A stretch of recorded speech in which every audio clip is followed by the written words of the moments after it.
चलिए गाइस बात करते हैं मैज़गॉन डॉक शिप बिल्डर लिमिटेड की। अभी एक बड़ी खबर निकल के सामने आ रही है और इस खबर का इंतजार हर किसी को था और अब ये खबर कंपनी ने खुद ही पब्लिक कर दी है।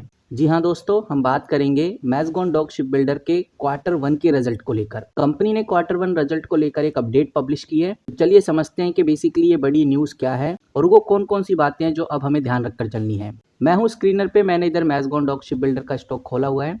डॉक्यूमेंट्स के अंदर चलेंगे तो 24 घंटे हुए इस अपडेट को आए। सिंपली मैं इस पर क्लिक करूंगा तो मेरे सामने जो ऑफिशियल पीडीएफ है खुल जाती है। ऑलमोस्ट बहुत सारे लोगों ने इस खबर को देख लिया होगा, लेकिन कुछ और इम्पोर्टेंट बातें हैं जो आपने जरूर इस खबर में मिस की होंगी, तो उसको भी हम थोड़ा समझ लेते हैं। आपको बता दूं, ये जो डॉक्यूमेंट्स है मैज़गॉन डॉक शिप बिल्डर लिमिटेड ने पहले से ही इन्फॉर्म करने के लिए ये अपडेट डाली है।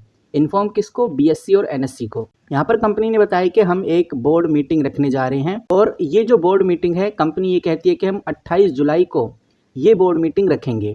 अब इस 28 जुलाई की बोर्ड मीटिंग में कंपनी फैसला करेगी कि इस बार कंपनी ने अप्रैल से लेकर जून तक कितना अच्छा परफॉर्म किया, यानी कंपनी के क्वार्टरली रिजल्ट कैसे आए हैं।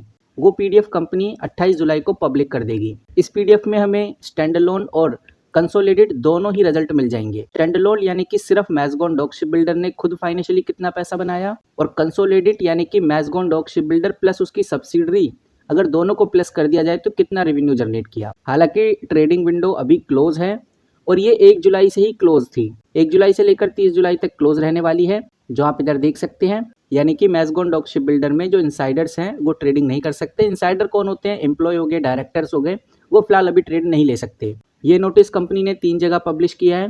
कंपनी ने सबसे पहले पब्लिश किया मैज़गॉन डॉक वेबसाइट के ऊपर, फिर बीएससी को, उसके बाद एनएससी को। तो इस खबर का, इस पीडीएफ का जो कंपनी की तरफ से आई है, इसका एक ही मतलब है, एक ही कंक्लूजन है कि 28 जुलाई को कंपनी के लेटेस्ट क्वार्टरली रिजल्ट आने वाले हैं। तो हो सकता है कि कल हमें एक मूवमेंट देखने को मिले इस बड़ी अपडेट का, क्योंकि गाइज सवाल इतना ही नहीं कि कंपनी के क्वार्टरली रिजल्ट आने वाले हैं। एक और बड़ी अपडेट मैं आपके सामने रखता हूँ। मैं हूँ स्क्रीनर पे, यहाँ पर मैंने मैज़गॉन डॉक शिप बिल्डर खोला हुआ है। ये है इन्वेस्टर्स, और क्वार्टरली रिजल्ट आने से पहले ये आ गया है कि शेयर होल्डिंग पैटर्न कैसा है जून 2025 का, जो आप इधर क्लियरली देख सकते हैं।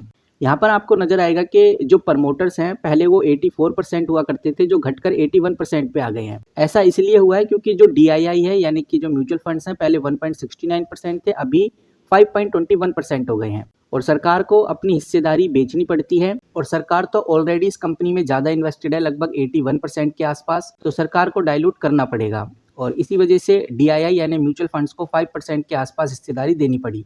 और ये जो 5% की हिस्सेदारी है, आपको बताना चाहूँगा, ये लाइफ इंश्योरेंस कॉर्पोरेशन द्वारा ही खरीदी गई है। लाइफ इंश्योरेंस कॉर्पोरेशन ने जून 2025 के शेयर होल्डिंग पैटर्न में लगभग 3.27% के आसपास की हिस्सेदारी खरीदी है। तो मैज़गॉन डॉक शिप बिल्डर में 3.5% की हिस्सेदारी खरीदना, ये एक बड़ा सिग्नल है, बड़ा पॉजिटिव सिग्नल है। अब देखते हैं कि भाई कंपनी के क्वार्टरली रिजल्ट का असर कंपनी के ऊपर कैसे पड़ता है।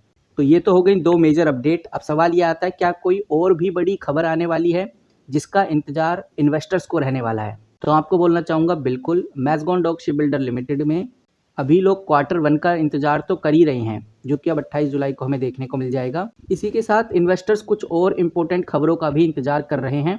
जैसा आप लोग बहुत अच्छे से जानते हैं, जो ये मैज़गॉन डॉक शिप बिल्डर है, ये एक डिफेंस पीएसयू कंपनी है जिसका कोर बिजनेस सबमरीन और वॉरशिप बनाना ही है।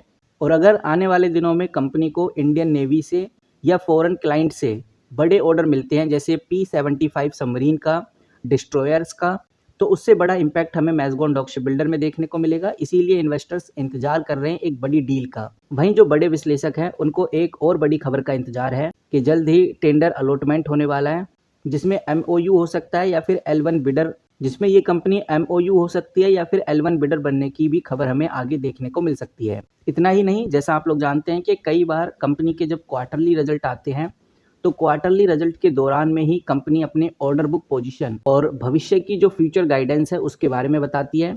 तो इस पर भी नज़र इन्वेस्टर्स की रहेगी कि कंपनी किस तरह से आगे का एग्जीक्यूशन बताने वाली है।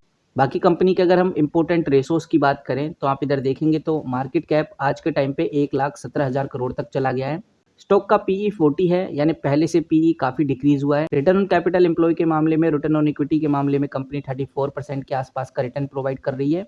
पाइट्रोसिक स्कोर कंपनी का 7 है। इंटरेस्ट कवरेज रेशो आप देखेंगे तो 6.97 है, और डेट टू इक्विटी 0 है, यानी कंपनी टोटली कर्ज फ्री है। तो इंपॉर्टेंट रेशोज भी कंपनी के काफी पॉजिटिव है।